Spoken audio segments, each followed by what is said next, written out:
Back from Zion National Park, I stopped at Costa Vida. It's like a Chipotle, but very popular in this region. Gonna try it, see how it tastes.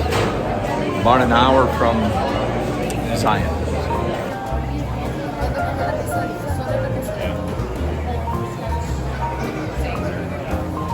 The menu. You can get chips and queso too.